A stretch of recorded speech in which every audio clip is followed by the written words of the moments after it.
John Boyd, Associate Editor for the Journal of Commerce in Washington, covering railroads and regulatory policy. And I'm Bill Cassidy, Senior Editor for Trucking. And we've just finished work on a package of stories on how federal regulators in 2011 are going to be pushing harder across all freight transportation modes. As we were working on this package, President Obama ordered his own review of regulations so that his team could weed out those that are outmoded, counterproductive, or just plain dumb. John, can you tell us a bit about the rail side of this? We're covering all modes, trucking, rail, maritime, and air. How about the rail regulations? Well, and by the way, CEOs of major railroads are taking their own complaints to the White House, meeting with economic advisors there to complain about things like the congressional mandate from 2008 that they deploy high-technology collision avoidance systems across the entire freight rail network over the next 4 years. There's positive train control? Yeah, it's called positive train control, or PTC. The railroads are spending hundreds of millions of dollars every year right now to implement it. But also the Surface Transportation Board. That's the regulator of economic disputes between freight shippers and freight railroads over rates and service things. It's planning major hearings this year to start the process to overhaul decades-old regulations. Shippers say current STB rules strongly favor railroad profits at customer expense and leave the shippers often paying higher freight rates than they otherwise would.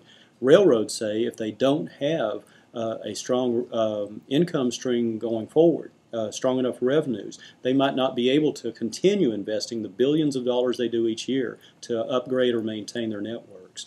But what are you seeing in the trucking regulatory side? Well, there are a number of different things developing, but there are two major initiatives that the trucking industry is concerned about. The first is CSA, the Compliance, Safety, and Accountability Program. This was started really years ago, and it's been in development and went live in December. It's a new way for the Federal Motor Carrier Safety Administration and the states to enforce truck safety regulations and to really tighten down on the bad performers in the industry. And a big part of the goal of this program is to weed out the worst of the worst among the truck drivers that are out there. Now, how many truck drivers might it take out of the system? Well, we've heard anything from 2 to 5% of the total, which could go up to 200 to 400,000 truck drivers. And what they're doing is they're taking a lot of different data live and bringing it into a system which then ranks carrier performance across 7 different categories.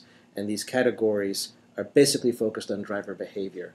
So unlike in the past, when a carrier safety rating would come about after an audit, now the safety ratings will be based on all this live data streaming into the FMCSA and fed into these 7 categories. And what's the other issue affecting trucking? Well, the other major issue also relates to drivers, and that's the driver hours of service rules.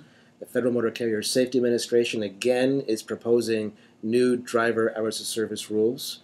The rules were published in the Federal Register on the 29th of December, and the main gist of it is the proposal as it is would shorten the number of hours truck drivers have to work a day and a week. Not just the total driving hour limit, which is still in flux, either 10 or 11 hours, but also taking out time by changing the window which in drivers can work during the day, by changing the restart that they have at the end of each week, and by adding a mandatory break time. So what would happen there, as it now stands, probably an hour or 2 a day would come out for drivers. And that would really affect the way fleets and shippers move freight. And we understand this can snug the entire supply chain, starting with trucking, going through to intermodal, even affecting ocean ship traffic for containers.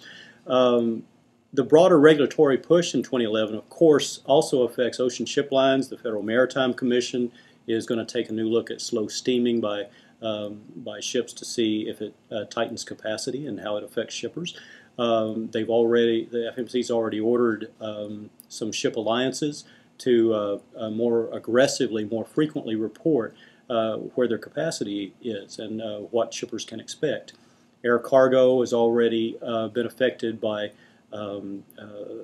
surcharges and fuel surcharges that drew fines for some of the major carriers, and there's tougher scrutiny these days over the safety of the system, the security of the air cargo system, after some attempts to get bombs through last autumn.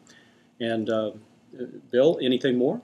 Well, if you want more information on these topics, please contact us. You can go to joc.com.